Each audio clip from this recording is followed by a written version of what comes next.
இனிப்பு சுவையும் சேர்த்தணும் அப்படின்னு நிறைய பேர் சொல்லுவாங்க.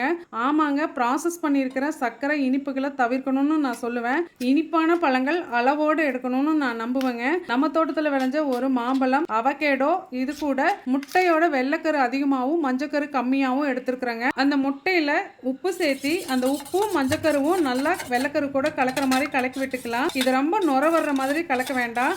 இது லேசாக கலங்கினா போதும். இது தோசைகள் காஞ்சதுக்கு அப்புறமா ஃபுல் பாயில் போட்டு எடுத்துக்கலாங்க. 2 சைடு வேகிற மாதிரி ஃபுல் பாயில் போட்டு எடுத்துக்கலாம். இதுக்கு இடையில அவகேடோவை மசிச்சுக்கலாங்க. மாம்பழத்தை பொடி பொடியா நறுக்கிக்கலாம். இது ஃபுல் பாயில் ரெடியானதுக்கு அப்புறமா அதுல மசிச்சு வச்சிருக்கிற அவகேடோவை ஒரு லேயர் மாதிரி அப்ளை பண்ணிக்கலாங்க. இது ஒரு லேயர் மாதிரி போட்டதுக்கு அப்புறமா அந்த பொடி பொடியா கட் பண்ணி வச்சிருக்கிற மாம்பழத்தை அந்த அவகேடோக்கு மேல அப்படியே பரப்பி விட்டுட்டு அந்த ஃபுல் பாயில மடிச்சு விட்டோம் அப்படின்னா நல்ல ஒரு ஹெல்த்தியான டேஸ்டான, எப்பவுமே ஒரு போரிங்காக சாப்பிடாம நல்ல ஒரு டிஃப்ரெண்ட்டாக மைல்டு அந்த ஸ்வீட்னஸோட அவ்வளோ சூப்பராக இருந்தது. அந்த மாம்பழத்தோட ஃப்ளேவரோட ரொம்ப ரொம்ப என்ஜாய் பண்ணோம். ஒரு டைம் ட்ரை பண்ணிவிட்டு அப்புறம் கண்டினியூஸாக ஒரு 3-4 நாள் இதுவே செஞ்சு சாப்பிட்டேங்க. மாம்பழ சீசன் முடியிருக்குள்ள கண்டிப்பாக இதை ட்ரை பண்ணி பாருங்கள். உங்களுடைய ஹானஸ்ட் ரிவ்யூ சொல்லுங்க பார்க்கலாம்.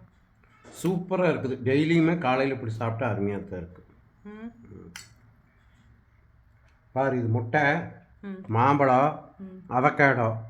மாம்பழம் நம்மளுது, அவகேடோவும் நம்மளுது, முட்டை மட்டும்தான் நம்மளுது இல்லை. அப்போ அது முட்டைக்கு கோழி வாங்கி விடுங்க.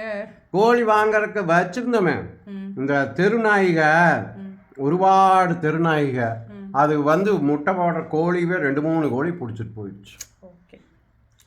டைட்டிங் போரிங் சொல்லி யாருங்க சொன்னது? அது நம்ம எப்படி யோசிச்சு அது எப்படி மாற்றி பண்ணலாம் அப்படிங்கிறத பொறுத்து தான் இருக்குங்க. இது வேறு வேறு ஃப்ளேவர் கூட ட்ரை பண்ணோம். இது பார்த்தீங்கன்னா பலாப்பழம், எக்ஸ்ட்ரா ஸ்வீட் எதுவுமே போடாமல் அந்த பழத்தை மட்டும் பொடி பொடியாக கட் பண்ணி நெய்யில் வதக்கி ஒரு ஜாம் மாதிரி ரெடி பண்ணி வச்சுருந்தோம். அதை ட்ரை பண்ணி பார்த்தோம் இந்த ஃபோல்டிங்கில் வச்சு.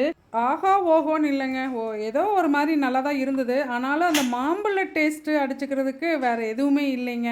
அப்புறம் ஒரு நாள் பார்த்தீங்கன்னா வெள்ளைக்கருவில் மட்டும் ஒரு ஃபுல் பாயில் போட்டுட்டு பொடி பொடியாக கட் பண்ணி வச்சுருக்கிற அவகேடோ, அதில் லேசாக கட் பண்ணி வச்சுருக்கிற பலாப்பழம், ஜாமுக்கு பதிலாக பலாப்பழத்தையே வச்சும் ட்ரை பண்ணோம். நல்லா தான் இருந்தது. ஆனால் அந்த மாம்பழம் மாதிரி ஆகா ஓகோன்னு இல்லைங்க. மாம்பழ சீசன் முடியிருக்குள்ள கண்டிப்பாக ட்ரை பண்ணி பாருங்கள். வயிற்றுக்கும் எந்த தொந்தரவும் இல்லை. இது மூலமாக உங்களுக்கு ஒரு நல்ல ஐடியா கிடச்சிருக்குன்னு நம்புகிறேன். தேங்க்யூ.